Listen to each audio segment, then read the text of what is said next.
খবরটা জানার পর থেকে নীল ভীষণ খুশি। কিভাবে এই আনন্দ প্রকাশ করবে সেটা বুঝে উঠতে পারছে না।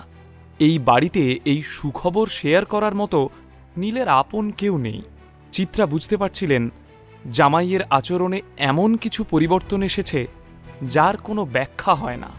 সকাল থেকে সন্ধে হয়ে গেলেও জামাইয়ের ঘর থেকে বের হওয়ার নাম নেই।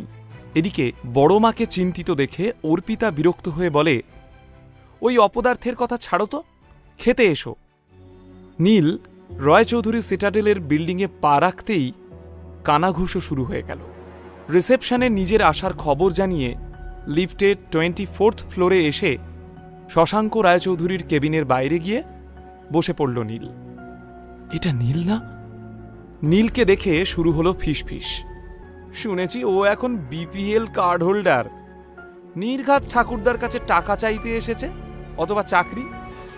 অন্যদিকে শশাঙ্ক রায়চৌধুরী কেবিনের ভেতরে বসে নিজেকে মানসিকভাবে প্রস্তুত করে নিচ্ছিলেন। এই 2.5 বছরের রক্তের সম্পর্কে যে ধুলো জমেছে তা এত সহজে মুছে যাওয়ার নয়।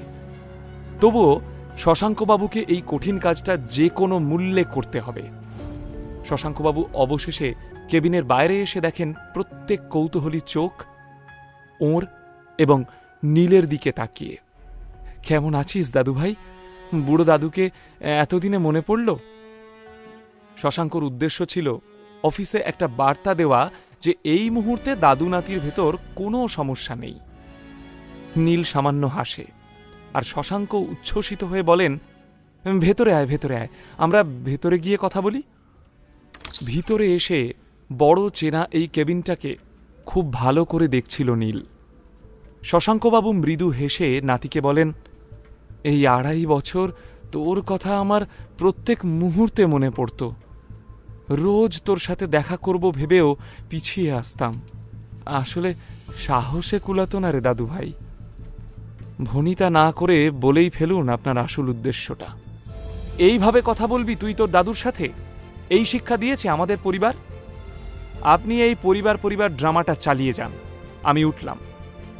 যাস না প্লিজ দাদু ভাই। শোভাবাজারের একটা এঁদো গলিতে এই ব্যবসা শুরু করেছিলাম। অনেক খেটে বাড়িয়েছিলাম ব্যবসাটা। তবে এই ব্যবসার প্রকৃত উন্নতি হয় তোর বাবার অক্লান্ত পরিশ্রমে। এই কথাটা অস্বীকার করা যাবে না যে এই বিজনেস এম্পায়ার তোর বাবার অধ্যাবসায়, মেধা আর বুদ্ধির ফল। অবশেষে স্বীকার করার জন্য ধন্যবাদ। এবার বলুন আমার থেকে কি চান? আমি চাই তুই এই বিজনেস জয়েন করে তোর কাকাকে হেল্প কর।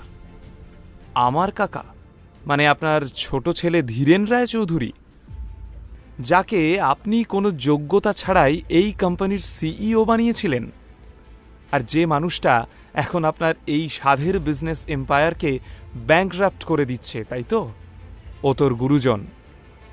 গুরুজনকে সম্মান দেওয়ার শিক্ষা আমি ধীরেন রায়চৌধুরীর থেকে পাইনি। তাহলে খবরটা সত্যি, তাই তো? আপনার অপদার্থ ছোট ছেলে সত্যি সত্যি কোম্পানিকে ডুবিয়ে দিতে বসেছে।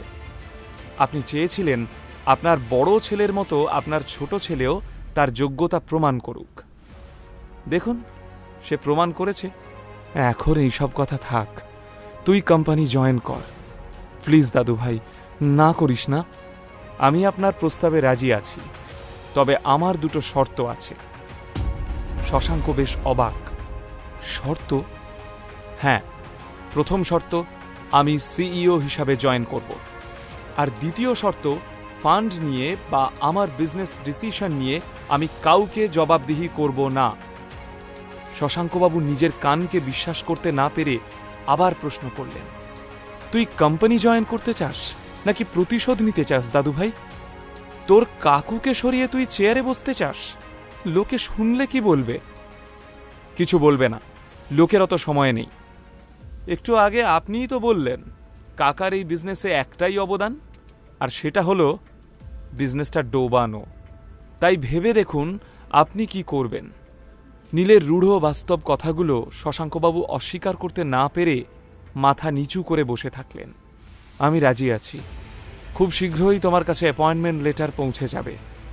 তুমি সামনের মাসে সিইও হিসাবে এই কোম্পানি জয়েন করছো। কেউ তোমার কাজে ইন্টারফেয়ার করবে না। নীল ওর ব্যাগ থেকে একটা ফাইল বের করে শশাঙ্কবাবুর টেবিলে রাখল। এটা কি?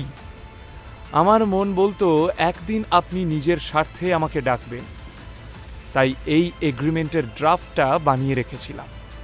আমাদের মধ্যে যা কিছু কথা হলো সেই কথাগুলো এইখানে লেখা আছে, আপনি পড়ে সাইন করে দিন।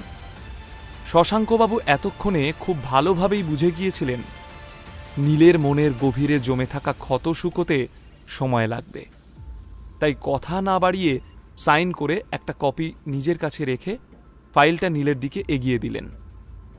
এখন আবার আমরা ফ্যামিলি হয়ে গেলাম, দরকার পড়লে ফোন করব, ফোন ধরবেন, আর যা করতে বলবো করে দেবেন, মনে থাকবে।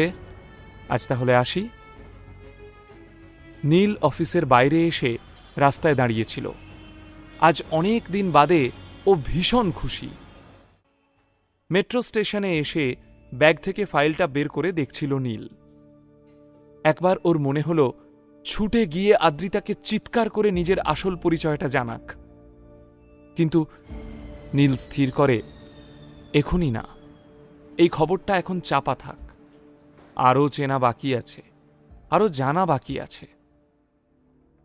এদিকে বাড়িতে আদ্রিতা ওর মাকে জিজ্ঞেস করে, মা, নীল কোথায় জানো? কখন থেকে ওকে ফোনে ট্রাই করে যাচ্ছি, ফোন সুইচ অফ বলছে। জানি না আমি, এই বাড়িতে কি কেউ আমার কথা শোনে? আমি তো তোকে সকালেই বললাম নীল কেমন অদ্ভুত আচরণ করছে। কাল সারা দিন কিছু খায়নি, সকালে ইম্পর্টেন্ট মিটিং আছে বলে তোর সামনে দিয়েই তো বেরিয়ে গেল। তখন তো তেজ দেখিয়ে কিচ্ছু জিজ্ঞেস করলি না। তুমিও তো জিজ্ঞেস করতে পারতে। সবার সব দায় কি শুধু মায়ের? মা কি বাড়িতে বসে সারা দুনিয়ার খবর রাখবে? আমি ভেবেছিলাম আজ ওকে সাথে নিয়ে অফিস যাব, ফাইলগুলো ড্রপ করে দেবে আর ফেরার সময় আমার নেকলেসটা জুয়েলারি থেকে নিয়ে নেবে, কিন্তু ওর তো কোনো পাত্তাই নেই। মা, পৃথিবীতে এত মানুষ থাকতে তোমরা বেছে বেছে এই অপদার্থটাকে কেন আমার গলায় ঝুলিয়ে দিয়েছিলে বলো তো? যতই রাগ দেখাস না কেন, তুই খুব ভালো করেই জানিস তোর বিয়েটা আমি দিইনি, দিয়েছিলেন তোর বাপি। উনি এই ছেলের মধ্যে কি দেখেছিলেন সেটা উনিই ভালো বলতে পারবেন। ইতিমধ্যে নিজের প্রসঙ্গে হওয়া কথাগুলোয় কান না দিয়ে চিত্রার পিছন দিয়ে বেরিয়ে যাচ্ছিল নীল। হঠাৎই নীলকে দেখে আদ্রিতা বিরক্ত হয়ে বলে, কোথায় ছিলে? বিশাল বড় হনু হয়েছ নাকি? ফোন করে পাওয়া যায় না? আমি অপদার্থ নই আদ্রিতা, তুমি আমার আসল পরিচয় জানো না। আমি রায়চৌধুরী পরিবারের ছেলে, কোম্পানির নতুন সিইও নীল রায়চৌধুরী।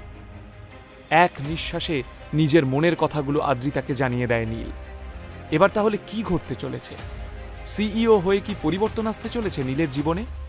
সত্যিটা জানার পর কি নীল আদ্রিতার বৈবাহিক জীবন ছন্দে ফিরবে, নাকি ঘটবে ছন্দপতন? নিচের ইনস্টল বাটনে ক্লিক করুন এবং পকেট এফএম ডাউনলোড করুন।